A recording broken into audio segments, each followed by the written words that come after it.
إخوان وأخوات السلام عليكم ورحمة الله. أعوذ بالله السميع العليم من الشيطان الرجيم. بسم الله الرحمن الرحيم.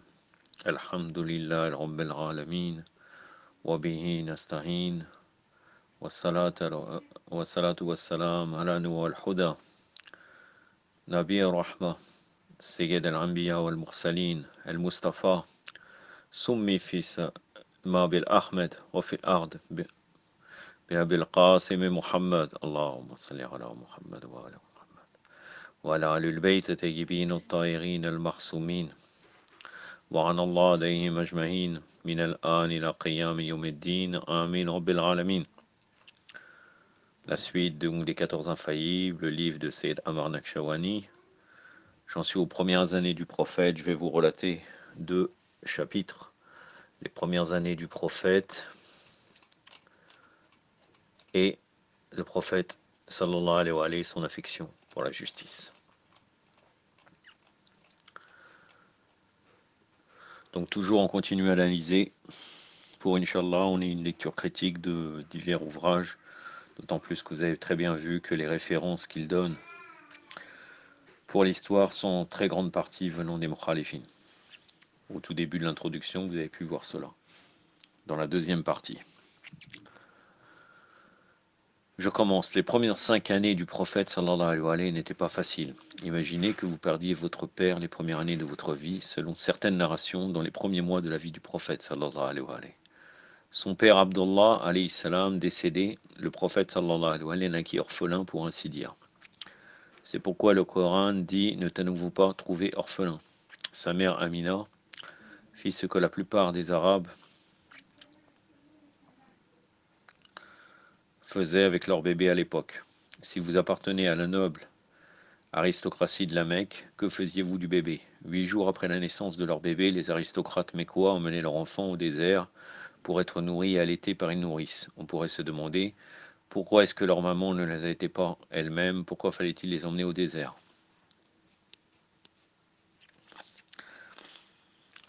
Une interprétation du Coran qui est totalement des Mukhalifin, ne t'en-vous pas trouvé orphelin? J'ai oublié l'interprétation, je ne l'ai pas dans la tête, mais ça n'a rien à voir avec ce qu'ils veulent nous faire croire. Hein. Parce qu'il y a même tout de suite après dans le verset, c'est nous t'avons pas guidé, nous t'avons pas trouvé égaré, puis nous t'avons guidé. Hein. C'est quand même un très grand problème. Mais bon, lui donne une interprétation exotérique, totalement en accord avec les Mukhalifin. La kulli hal. Pourquoi fallait-il les emmener au désert? Il y a un certain nombre de raisons expliquant pourquoi les Arabes, et en particulier les aristocrates, emmenaient leurs enfants au désert. Les raisons pour lesquelles les aristocrates arabes emmenaient leurs nourrissons grandir dans le désert sont très importantes à appréhender car elles ont eu un rôle considérable dans l'éducation et le psychisme du prophète sallallahu alayhi wa sallam. On est en train de parler du psychisme du prophète.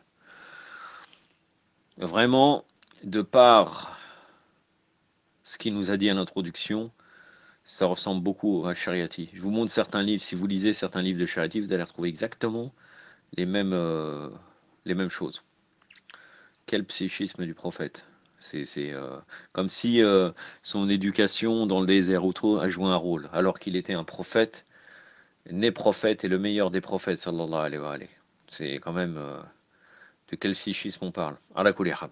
La première raison est que cela vous permet de grandir dans l'environnement où vous êtes indépendant et libre penseur dans les premières années de votre vie. Dans le désert, il n'y a pas de bâtiments ni de forêts qui vous entourent, il n'y a pas beaucoup de gens, ni de magasins, ni marchés, ni commerces. Le désert est vaste, vous pouvez vous y asseoir et réfléchir à la création, à votre raison de vivre, à votre rôle dans la vie. Les Arabes qui envoyaient leurs bébés pour 8 ou 10 années dans le désert voulaient qu'ils vivent dans un environnement. On ne leur dirait pas quoi penser, mais on leur montrerait plutôt comment penser. Ça concerne les Arabes. Ça ne concerne pas le prophète, sallallahu alayhi wa alayhi. Hein?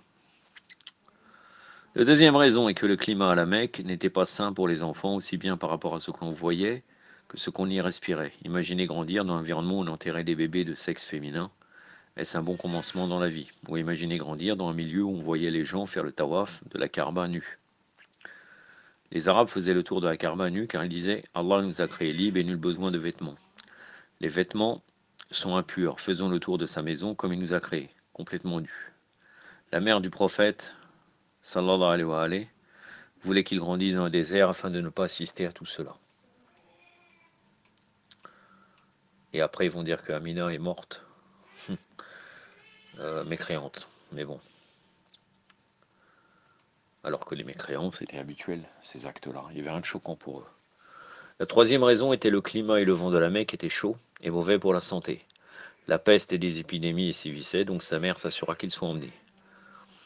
La plupart des récits rapportent que deux femmes ont allaité le prophète, sallallahu alayhi wa alayhi, et Abdul Muttalib les a choisies toutes les deux. La première à allaiter le prophète, sallallahu alayhi wa alayhi, fut Suwayba, la servante de son oncle Abu Lahab, avant que le prophète, sallallahu alayhi wa alayhi, annonce qu'il était le prophète. Abu Lahab aimait le prophète, sallallahu alayhi wa alayhi, car il était le fils de son jeune frère.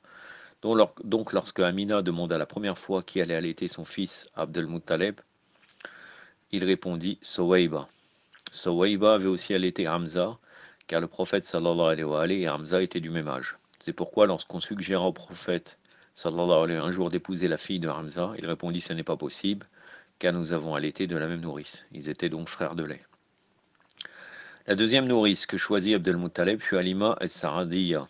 Halima al-Sa'adiyya était une femme pieuse craignant Allah. Halima al-Sa'adiyya, alayha salam, elle-même disait j'ai vu de grandes richesses et beaucoup de biens dans ma vie le jour où j'ai commencé à allaiter le prophète sallallahu alayhi wa alayhi. Certains récits prétendent que le prophète sallallahu alayhi wa alayhi était avec Halima à l'âge de 2 ans. Il se souvint qu'il était assis lorsque deux hommes s'approchèrent de lui, lui ouvrirent la poitrine et lui firent une transplantation de cœur car elle avait le point noir du Satan dans le cœur. Comme quoi ils l'ont enlevé, ils ont sorti le cœur, ils l'ont enlevé et après ils l'ont remis. Ils auraient donc changé le cœur et Mohammed était pur à partir de ce jour-là.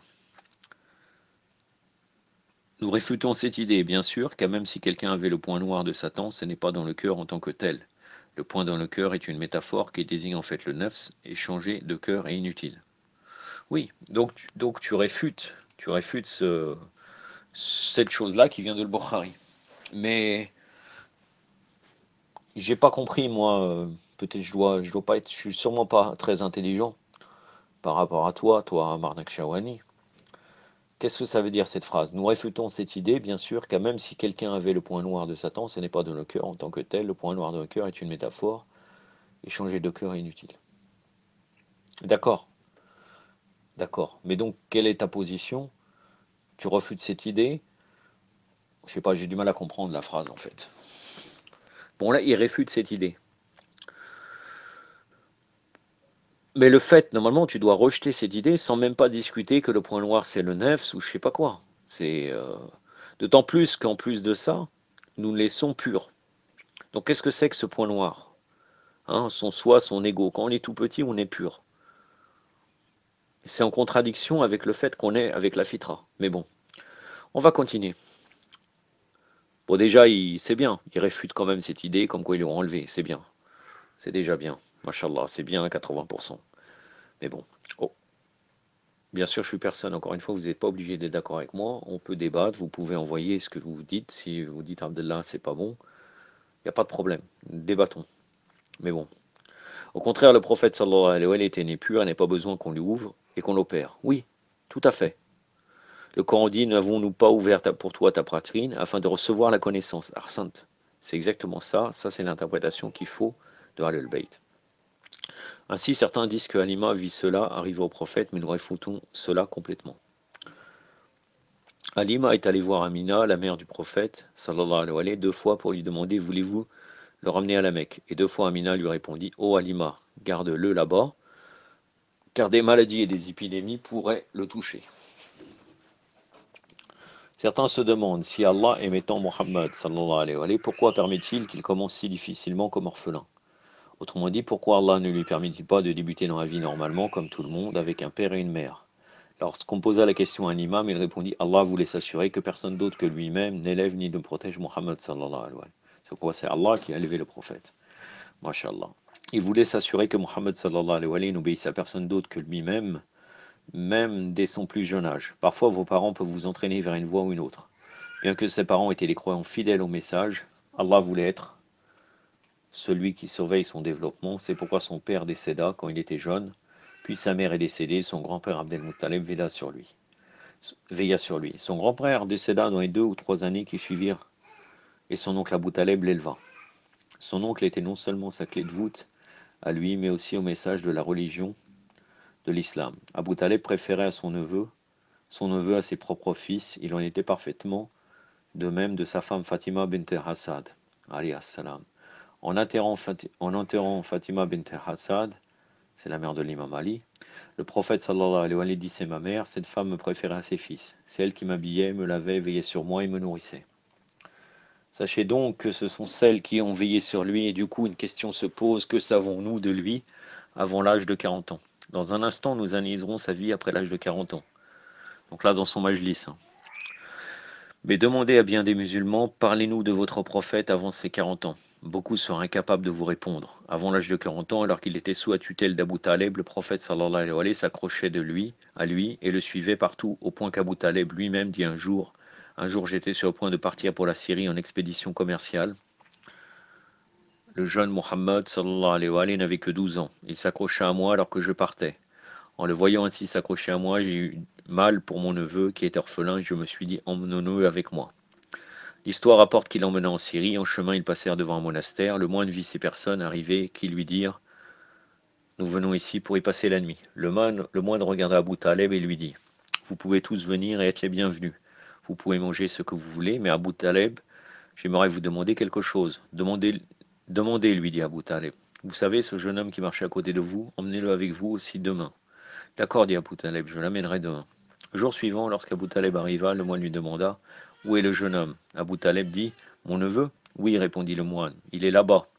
Appelez-le ici, demanda le moine. Et c'est là une des preuves dans la théologie islamique qui était déjà inspirée par la connaissance d'Allah et la connaissance de sa mission. Il n'est pas devenu prophète à l'âge de 40 ans. On lui aurait dit d'annoncer qu'il était un messager à ce moment-là. Il savait déjà avant qu'il était le prophète. Et lorsque le moine s'approcha de lui, alors qu'il avait 12 ans, et qu'il lui dit au nom de Lat et Rosa, le prophète lui rétorqua aussitôt: ne prononcez pas ces mots devant moi, je les déteste plus que tout. C'est très très bien là ce qu'il dit. Oui, effectivement, donc il était Nabi, il est devenu Rasoul. De par sa mission prophétique, la date, je ne me rappelle plus, pourtant c'est le date de Mabras al-Nabi, sallallahu alayhi wa alayhi. Allahumma salli ala Muhammad wa ali Muhammad. C'est au mois de... Il me semble que c'est au mois de Rajab, oui, au mois de Rajab. Bon, je ne l'ai plus en tête.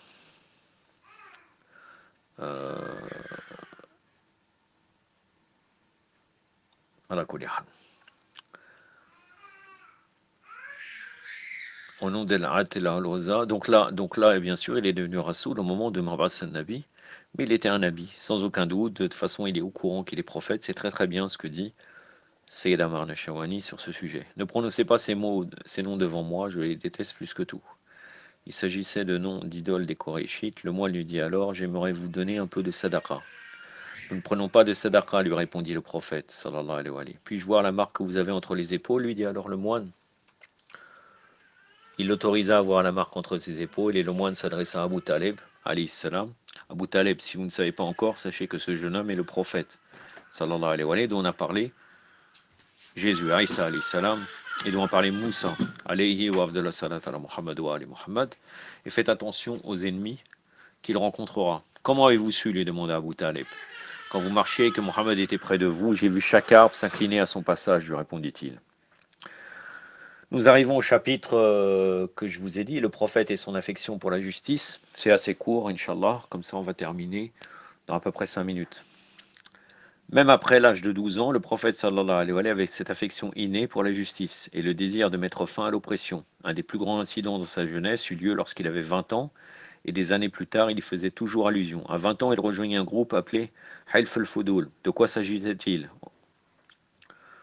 Bon, il dit en Arabie Saoudite, on va le dire, mais dans la péninsule mohammedienne, beaucoup de gens venaient au marché, ils venaient d'autres régions avec leurs biens que les gens d'Arabie leur achetaient.